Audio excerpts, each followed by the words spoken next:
$10,000. For the maid, if she can dance. The words landed like a slap. 40 guests went silent. Champagne glasses froze halfway to painted lips. She stood in the middle of that ballroom, a cleaning cloth still curled in her hand, mocked by a woman who believed money could buy a person's dignity. The fiancé fanned the cash in the air like a prize she'd already won. Unless, of course, you're too embarrassed to even try. But the moment the music started, everything changed. No one in that room knew who she used to be. No one knew what those hands could do, long before they ever held a mop. And when the front doors of the mansion swung open, not one person inside was ready for what walked in. If stories about pride, karma, and quiet strength move you, subscribe and turn on notifications, because this one has a twist you will not see coming. Now, let's begin. In a quiet corner of a city known for its wealth and its secrets, there was a house that did not feel like a house at all. It felt like a museum. Cold marble floors that echoed with every footstep. Ceilings so high, the light seemed to lose its way trying to reach them. Paintings on the walls worth more than most people would earn in a lifetime, hanging there in silence, watched by no one. The house belonged to a man named Henry Voss. He was one of those names people whispered in boardrooms and at charity galas. A man who had built an empire out of nothing and now lived behind gates that most people would never get close enough to touch. But this story is not really about him. Not yet. It is about a woman named Karen Bellamy, who moved quietly through those gilded rooms with a cloth in one hand and a pail in the other. A woman who polished floors that cost more than her yearly wage and dusted shelves lined with things she could never dream of owning. Karen had worked in that house for almost 2 years. She was in her late 20s, soft-spoken, and always the first to arrive and the last to leave. She never complained. She never gossiped. She simply did her work, and she did it better than anyone asked her to. The other staff respected her, though none of them truly knew her. She answered their questions with short, kind replies, and then disappeared. And something about the way she carried herself made people stop asking. Every evening she climbed the narrow stairs to a small room above the garage and closed the door behind her, like a woman setting down a weight she did not want anyone else to see. The cook noticed things about her the others didn't. The way Karen didn't so much walk across a room as glide through it, spine straight, shoulders level, every step landing without a sound. She carried herself, the cook said once, like a woman who had spent years being watched and had learned to be flawless under the watching. Because there is a particular kind of grace that a person does not simply happen to have. It has to be built. Painfully. Year after year, until it lives in the body itself and refuses to leave, even when the person wearing it has decided they never want to be seen again. Karen had that grace, and she spent every single day trying to hide it. What none of them knew was that Karen had not always lived a life of mops and quiet corners. There was a version of her, years ago, that would have been unrecognizable in that uniform. A version that had stood under bright lights while thousands of eyes held their breath. A version that had known what it was to be extraordinary, and to be told so, and to believe it. But she had folded that version up and pressed it into a box at the back of her heart, and she had told herself, over and over, that it no longer mattered, that it was gone, that she was better off not remembering. Life has a way of doing that to people. It hands you a dream, lets you build your whole soul around it, and then, without warning, takes it back and asks you to keep living anyway. Some people never recover, and some people, the quiet ones, the strong ones, simply put their heads down, find a small room and a steady job, and learn to survive in the empty space where the dream used to be. They stop hoping, because hoping is the thing that hurts. Karen was one of the strong ones. She'd had no choice in the matter. She had learned the hard way that being strong was not something you decided to be. It was simply what was left when everything else had been taken. There was one thing, though, that her body refused to forget. Sometimes, late in the afternoon, when the ballroom was empty and the light came slanting gold across that vast polished floor, Karen would run her cloth along the boards, and without meaning to, without ever deciding to, her heel would turn. Half a rotation. Slow. Perfect. As if it were answering a rhythm only she could hear. And then she would catch herself. Her foot would go still. She would glance at the door, at the mirrors on the far wall, and she would go back to cleaning, her jaw tight, as if she had almost let something escape that she had promised to keep locked away. No one ever saw it, and she made very sure of that. Henry Voss was rarely home. His work carried him across continents, a boardroom in one city, a factory in another, a plane somewhere between. He was a stranger in his own house, a name on the mail, a voice on a phone call. In his absence, the mansion was ruled by his fiancée. Her name was Jennifer Prescott.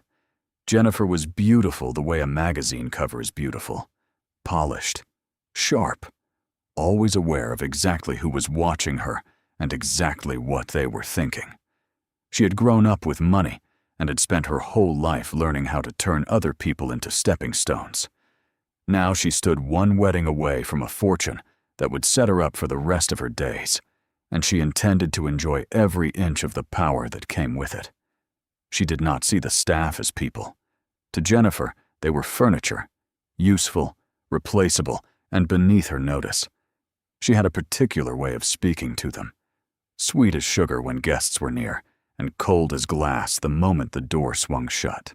And for reasons no one on the staff could fully explain, Jennifer had chosen Karen as her favorite target. Maybe it was the calm, that unshakable, quiet steadiness Karen carried, even on her knees scrubbing a floor. Maybe it was the way she never flinched under Jennifer's cruelty, never gave her the flicker of satisfaction she was fishing for. Whatever it was, something about Karen's composure got under Jennifer's skin like a splinter, and she seemed determined to dig it out. It started small, the way these things always do. She would call Karen by the wrong name in front of guests, then laugh and say she simply couldn't be expected to remember. Once, she made her re-clean an entire staircase. Marble Karen had already scrubbed until it shone like water, only because a guest had praised how spotless the house was, and Jennifer wanted, in that moment, to feel the credit belonged to her and not to the woman on her knees. And through all of it, Karen said nothing. She never argued. She never let a single flicker of hurt cross her face where Jennifer could see it and feed on it. That was what drove Jennifer the wildest. Not defiance. She knew how to crush defiance. What she couldn't stand was the calm. The maddening calm of a woman who seemed to be watching her from somewhere very far away, somewhere all of Jennifer's money could not reach. She told herself it was because the maid was simple, too dull to even register the insults. But underneath, in a place she'd never admit to, a quieter suspicion lived, that this woman was not beneath her at all, that Karen carried some steadiness, some dignity, that no fortune had ever managed to buy, and that was unbearable. So she pushed harder. She always pushed harder. What Jennifer never understood was that a woman who carries herself that quietly has usually already survived something far worse than anything a spoiled heiress could dream up. She just hadn't found out yet what that something was. One evening, Jennifer decided to throw a party. Not just any party, a celebration. A grand, glittering announcement of her engagement to Henry Voss, staged just weeks before the wedding that would seal her fortune. She invited business partners and socialites, old money and new. She invited a handful of influencers, the kind who documented every moment for an audience of millions, phones always half raised, always ready. The house was transformed for the night, candlelight in every corner. Soft music drifting from hidden speakers. Long tables of food that most of the guests would only taste and leave behind. And everywhere, that particular kind of laughter that only comes from people who have never once had to worry about money. Karen worked in the background, as she always did. She carried trays and refilled glasses and moved along the edges of the room, staying as close to invisible as she could manage. That was how she preferred it. Unseen, unbothered. Simply doing her job and counting the hours until she could climb those stairs and close her door. But Jennifer had other plans for her that night. Halfway through the evening, after a few too many glasses of champagne, Jennifer's gaze drifted lazily across the ballroom and stopped on Karen. A slow smile crept across her face, the kind of smile that never, ever means anything good. She lifted a fork and tapped it against her glass, the bright ringing sound cutting cleanly through the music and the chatter. Heads turned. Conversations died. She raised her voice so it would carry to every corner of the room. Everyone, gather round. I've had the most wonderful idea. The guests drifted toward her, curious, amused, phones already rising into the air out of pure instinct. Let's make tonight a little more memorable, shall we? She let the question hang in the air, savoring the way the whole room leaned toward her. Then she reached into the small clutch bag at her side and drew out a thick fold of bills, letting them fan open under the candlelight like a peacock spreading its feathers. $10,000. She turned slowly, holding the money high so that every single person could see it clearly. For anyone in this room brave enough to dance for us, right here, right now. And then her eyes, bright, cruel, delighted, found Karen across the room. Karen, standing near the wall, a tray still balanced in both hands, wishing more than anything that she could sink into the floor. What do you say? Jennifer tilted her head, letting the silence stretch, letting the whole room feel it. Think a girl like you could ever earn something like this, just by dancing? The room went quiet, but it was not a good quiet. A few guests laughed, that thin, uncertain laughter that comes not from amusement, but from the discomfort of not knowing where to look. Others turned their eyes down to their glasses, suddenly fascinated by the bubbles, unwilling to meet anyone's gaze. Someone near the back lifted a phone a little higher, and no one said a word. No one stepped in. No one ever did, in rooms like that one, because power has a way of pressing its thumb over the mouths of everyone who witnesses it, even the ones who know, deep down, that something wrong is happening right in front of them. Karen felt every eye in the room settle onto her skin. Her fingers tightened around the tray until her knuckles paled. She understood exactly what this was. It was not an invitation. It was a cage, dressed up as a game, built to humiliate her, to remind her in front of 40 strangers of precisely where she stood in that house. That won't be necessary, she said, quietly, her voice steady, even as the heat climbed up the back of her neck. Jennifer pressed a hand to her chest, feigning wounded innocence. Oh, don't be like that. It's only a bit of fun. She let a small, poisonous pause open up, then turned to her guests with a laugh. Unless she's embarrassed, of course. I mean, really, when was the last time someone like her danced for anything but a paycheck? A ripple of laughter moved through part of the crowd. Not cruelty, exactly. Something worse. The nervous, going-along laughter of people who have decided that looking away is easier than doing the right thing. Karen stood very still, and for a moment, she thought about all the ways this usually ended. She thought about setting the tray down and walking out of the room, the way she always did, letting the humiliation roll off her back and disappear the way it always disappeared. She thought about the small room above the garage and the box at the back of her heart, and the promise she had made to herself years ago, that she would never, ever let anyone see. That part of her again. But there is a limit to how small a person can make themselves before something inside starts to break in the other direction. Before the silence stops being safety and becomes a slow kind of death. And standing there, with 40 phones aimed at her face and a woman waving cash like she was throwing scraps to a dog, Karen felt that limit arrive. She was so tired of being invisible, so tired of pretending she was no one. But then she looked at Jennifer's face, at that smug, glittering certainty, at a woman who had decided that a human being's dignity could be bought and mocked for the entertainment of a room.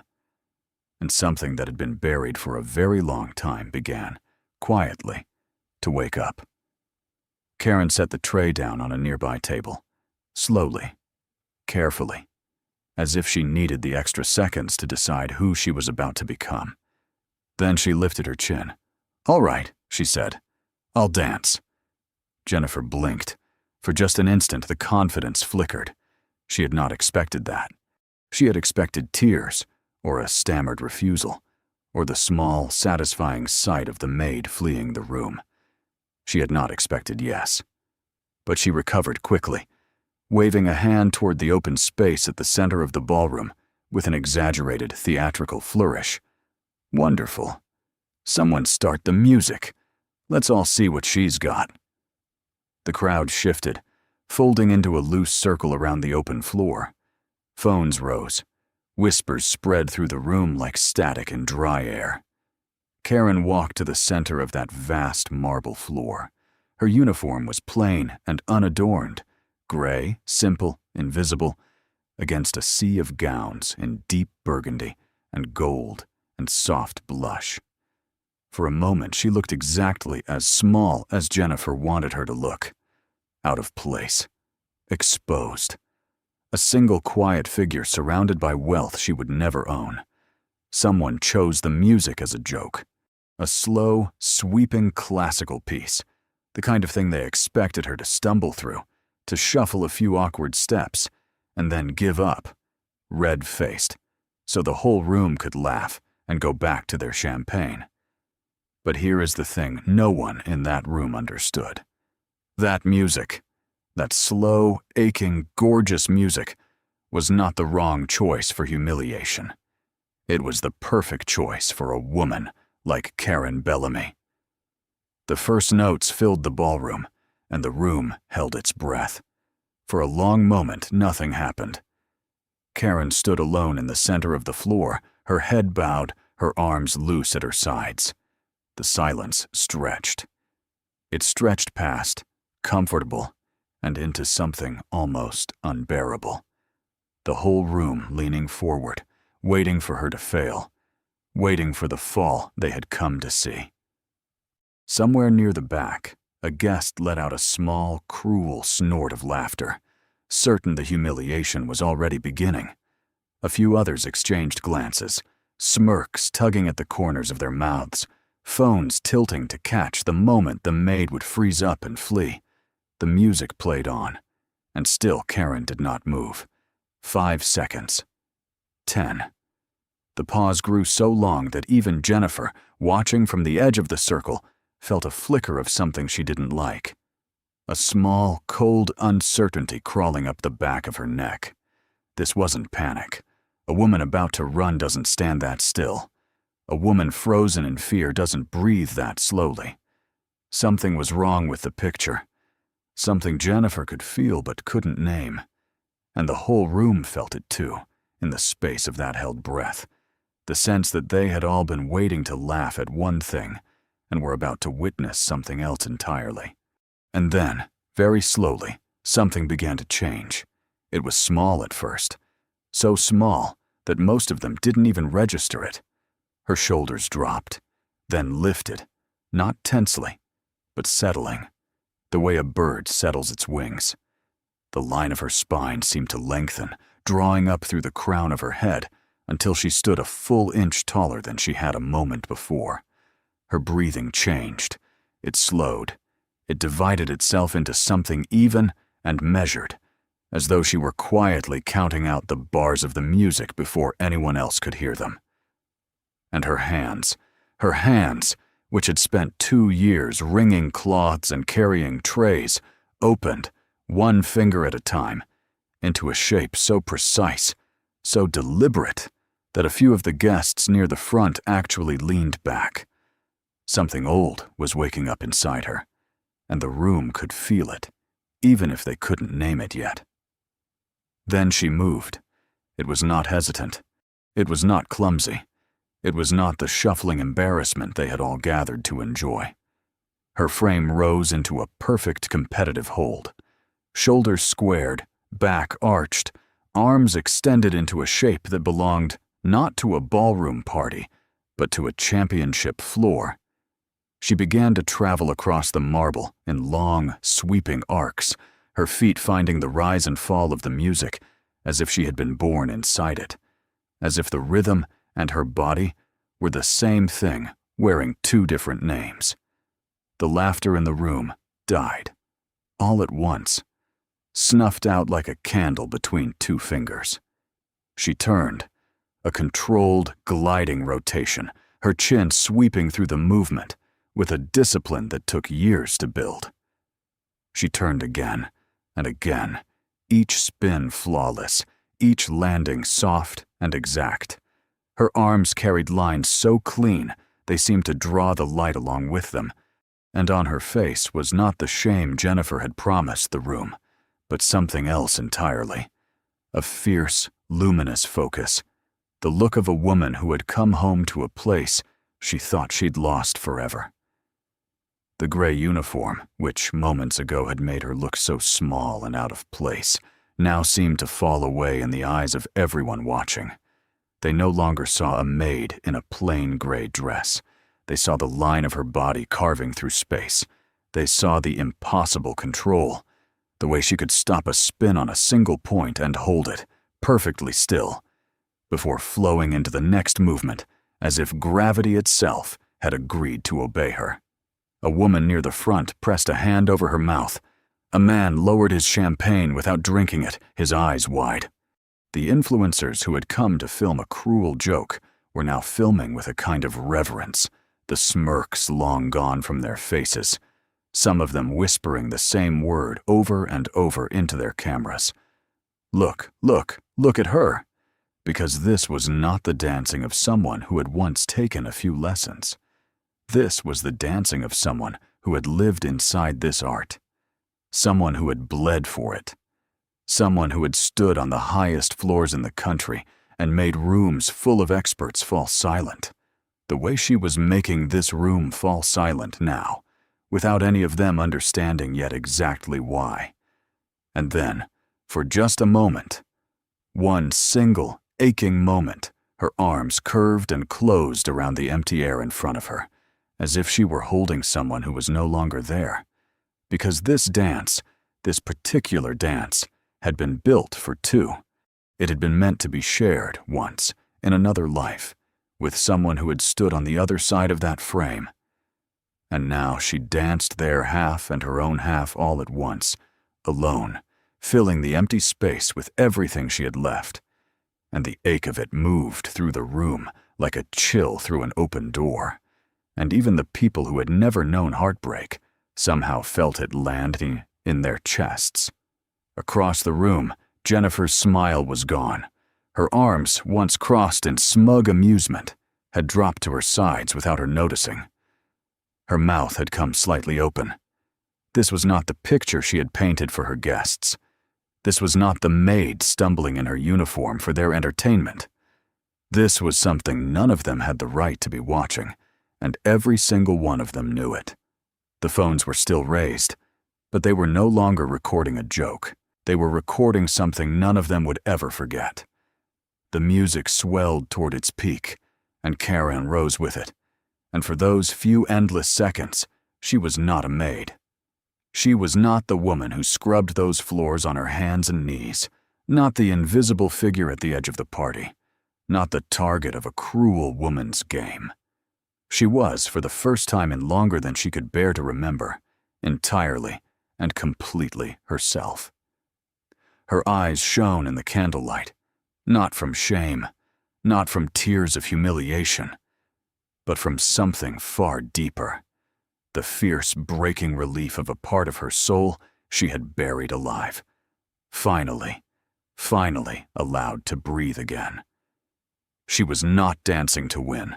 She was not dancing to prove anything to Jennifer, or to the guests, or to their raised and glowing phones. She was dancing because, after all these years, she had finally remembered who she was. And the whole room, without meaning to, without wanting to, had been made witness to it. The final notes of the music began to fade. Karen slowed, drawing her body down out of its last sweeping arc and into a closing pose.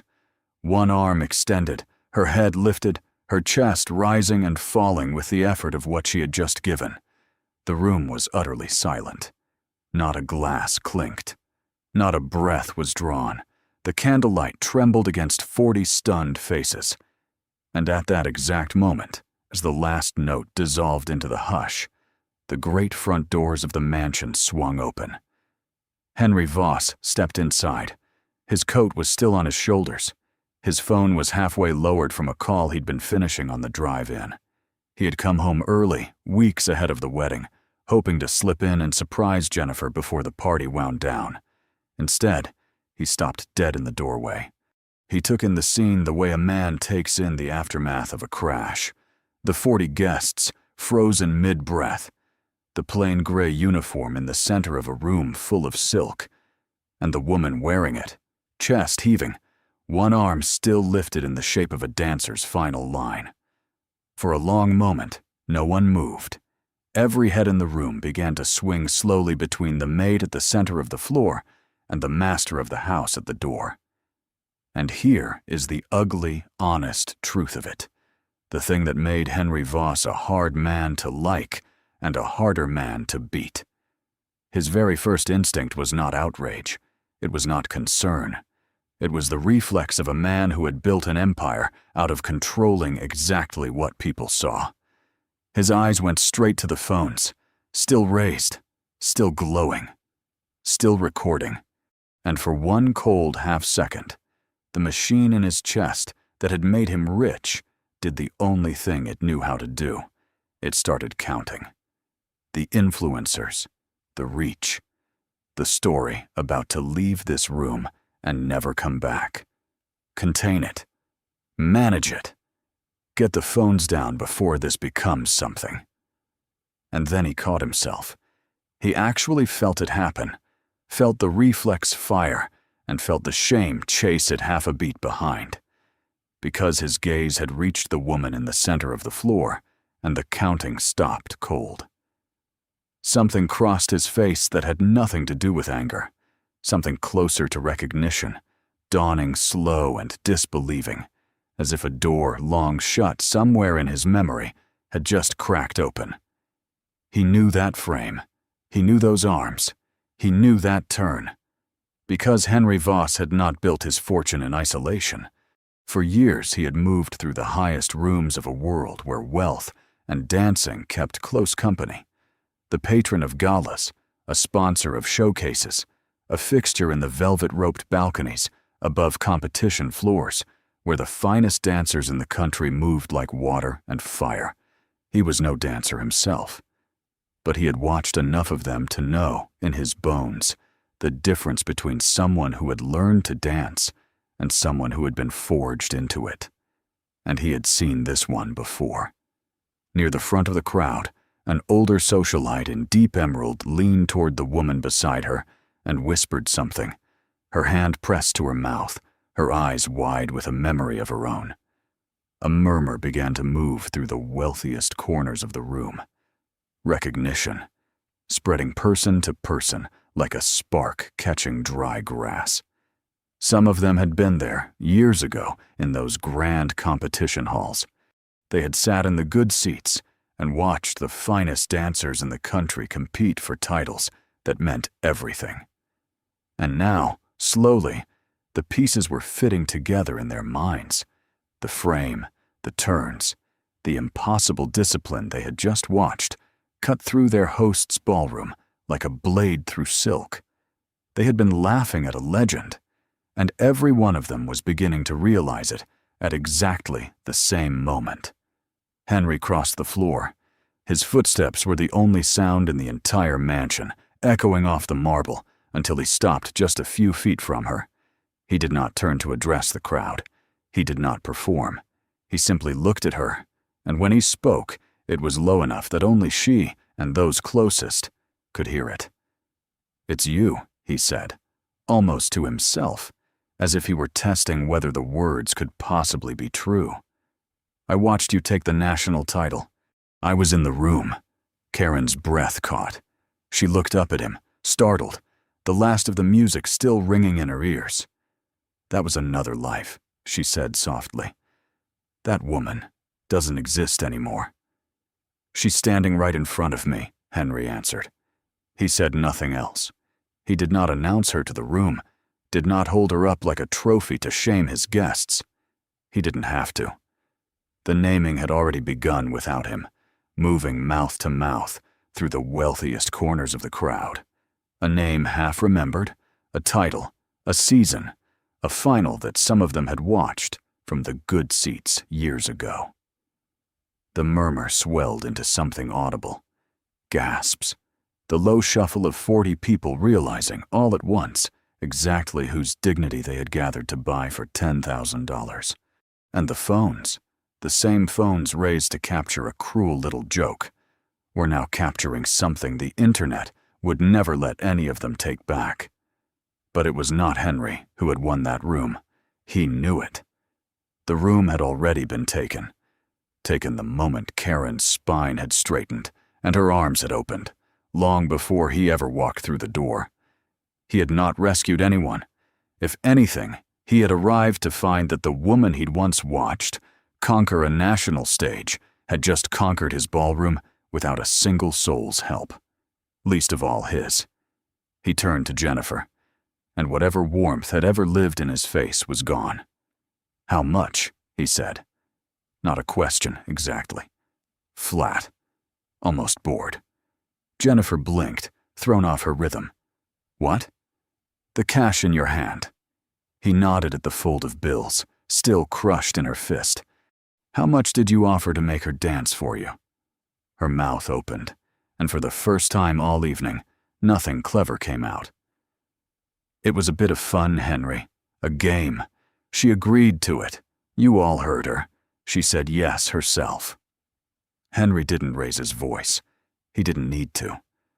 When he spoke, it had the quiet, unhurried precision of a man reading the terms of a contract he'd already decided to tear up. "She said yes because you cornered her in front of 40 people and left her no exit that wasn't humiliation. You didn't offer her a choice.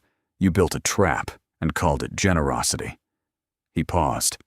"I've watched people do that in boardrooms my whole life. I'm rather good at spotting it. I should be. I taught half of them how." The room had gone very still. And that last line, that small, cold admission, was somehow worse than any accusation, because it meant he was not standing above this. He knew exactly what this was. He'd built a life out of the same instinct, dressed better. He turned, slowly, and looked at Karen, and when he did, the practiced control finally cracked, just slightly, around the eyes. "I hired the staff of this house, and then I got on a plane and never once looked at who I'd left in charge of them," he said. It wasn't quite an apology. It was harder than that. The sound of a man saying an ugly true thing out loud for the first time. "I handed her the keys and I called it delegation. Whatever happened in these rooms while I was gone, I paid for it. I signed off on it. I just made very sure I was never here to see it." Karen said nothing. She didn't reassure him. She didn't tell him it wasn't his fault. She simply held his gaze and let him sit inside the truth of it, which was its own kind of mercy and its own kind of refusal. Henry turned back to Jennifer one last time. There was no anger left in his face, only the settled, frictionless certainty of a man closing an account. "You'll be gone by morning," he said. "The wedding's off. The accounts are frozen, and the lawyers already have my instructions. A pause. I made you, Jennifer. Everyone in this room knew it. That's why they laughed when you told them to. He let that land. You should have wondered why they never laughed at her. A collective gasp moved through the crowd. The engagement, the fortune, the security, the future Jennifer had clawed her way toward, dissolved in the space of a breath, in front of the very people she had gathered to impress. And the cruelest part, the part that would keep her up at night for years, was that Henry had not destroyed her in a rage. He'd done it the way he did everything. Calmly, efficiently, like a line item. Jennifer's face burned with humiliation and fury, but she said nothing. Because for the first time in her life, there was absolutely nothing left to say. She spun away without another word.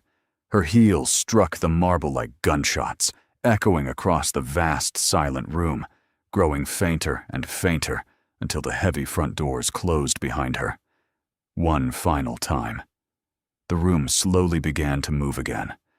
Quiet conversations rose to fill the space where the silence had been. Guests gathered their coats. The candles burned lower. But the true story of that night was never really about Jennifer Prescott, or the fortune she lost, or the way her cruelty finally turned around and swallowed her whole. The true story was about the quiet strength Karen Bellamy had carried all along, the years of dignity she had held onto, folded up and hidden, even when not a single person in that house had bothered to look for it. The story was never about a woman being brought low. It was about a woman rising, at last, back to her full height. In the days that followed, Henry Voss did something that surprised the entire staff. He did not simply move on and let the night become a story people told at dinner parties. He sat with it.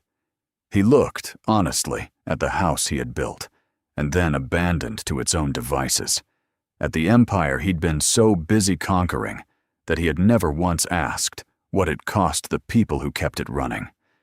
He gathered the staff together, all of them. And he apologized, not to smooth things over, not to protect himself, but plainly and without excuse. He told them that a house was only as good as the way it treated the people inside it, and that his absence had let something rot in the walls. He told them things would change. And then, unlike most men who say such things, he actually changed them. But the part of the story that mattered most was not about Henry at all. Because Henry understood something important, something that many men in his position never learn. He understood that Karen did not need to be rescued. She had already rescued herself on that ballroom floor in front of 40 people, with nothing but the truth of who she was. What she needed was not a savior. It was a door that had been unfairly closed to her years ago, that no one had ever thought to open again. So he opened it. He tracked down a coach she had trained under long ago. He made calls, not to give her anything, but to clear away the wreckage that had piled up in front of a road she'd been forced to abandon. He arranged an introduction, an audition, a way back into a world that had moved on without her. And when he offered it, he was careful. He did not offer it as charity. He offered it as what it was, an opportunity that should never have been taken from her in the first place, finally set back within her reach. When he finally spoke to her about it, he did not do it in front of anyone. He did not make a show of his generosity, the way Jennifer had made a show of her cruelty. He found her one quiet morning, in the ballroom of all places, the same floor where it had all happened, and he simply told her what he had arranged, and then he waited. "I'm not trying to fix your life," he said carefully. "I don't think it needs fixing. I think it needed a door that somebody closed a long time ago, and I have the means to open it. That's all. What you do after that is entirely yours." Karen was quiet for a long moment, looking out across the vast marble floor where the morning light lay in long golden bars. "Do you know why I stopped?" she asked softly. Henry shook his head. Because when the thing you love the most is taken from you, going back to it feels like walking back into the room where you lost it. She ran her eyes slowly along the floor. It's easier to just close the door. Cleaner. You tell yourself you've made peace with it. You almost believe it. And now? He asked. She was silent for a while. Then, very slowly, the smallest smile touched the corner of her mouth. Now I think I'm tired of the quiet, she said. And here is the part that matters most. Karen did not fall to pieces with gratitude. She did not tremble and weep and thank him for saving her life. She listened. She thought about it, carefully, for several long days. And then she made her decision, on her own terms, in her own time, as the master of her own life. She said yes, but she said it her way. She would go back to the floor, but she would choose her own coach, her own music, her own path. She would not be anyone's project, or anyone's charity case, or anyone's redemption story but her own. And still, this is the part they never put in the videos. The door Henry opened could not give her back what the years had taken. That is the thing no one wants to say out loud about second chances. They don't return you to who you were. They only let you begin again from where you're standing. When she went back to the floor, her body remembered everything and forgave her nothing. The turns that had once cost her no thought now cost her breath. There were mornings her knees spoke to her in a language she hadn't known in her 20s. She had lost years. Real years, the ones that don't come back, to grief and to survival, and to a small room above a garage where she had quietly convinced herself she was already finished. No apology, no introduction. No amount of Henry Voss's money could reach into the past and hand those years back to her. She would never be the champion she had been. She knew that the first morning she laced up, that version of her was gone, and she let herself grieve it, fully, the way she had never allowed herself to before. But here is what the humiliation in that ballroom had given her, without meaning to. It had shown her that the dancer wasn't gone. Older, yes. Slower, yes. Carrying a ghost in the empty half of every frame, but not gone. And a woman who has already lost everything once and survived it is not afraid, anymore, of not being the best. She only wants to be hers again. So in time, she did more than return. She began to teach, because she remembered, better than anyone alive, what it felt like to be a young dancer with a dream too big for the small world she'd been born into. And she decided that no talent she ever crossed paths with would be allowed to fold itself into a box and vanish the way hers so nearly had, forever. On the morning she was to return, she went up to the small room above the garage one last time as its resident. And from the back of the closet, from beneath the folded clothes and the quiet years, she pulled out a box she had not opened in longer than she could stand to count. Inside was a pair of dancing shoes, old satin, softened with wear, the color faded, but the shape still true. She had kept them all this time, even when she'd sworn she never would, even when keeping them felt like keeping a wound. She sat on the edge of the narrow bed and slipped them on. One, then the other. She tied the ribbons the way her hands had tied them 10,000 times before in a life she had once decided was over. And then she stood up, and she walked out into the light, toward a floor that was waiting for her. As for the video, the footage those guests had taken to capture a cruel little joke, it did exactly the opposite of what Jennifer intended. It spread through the same glittering circles she'd spent her whole life trying to climb, and then, far beyond them, watched millions of times until the whole world knew the name Karen Bellamy. And it destroyed Jennifer Prescott completely. The same phones that had risen to feast on Karen's shame simply turned, overnight, and feasted on Jennifer's instead.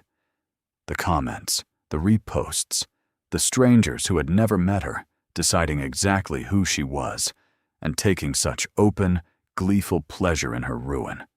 The mob found a new villain and devoured her with the same appetite they'd once brought to the maid.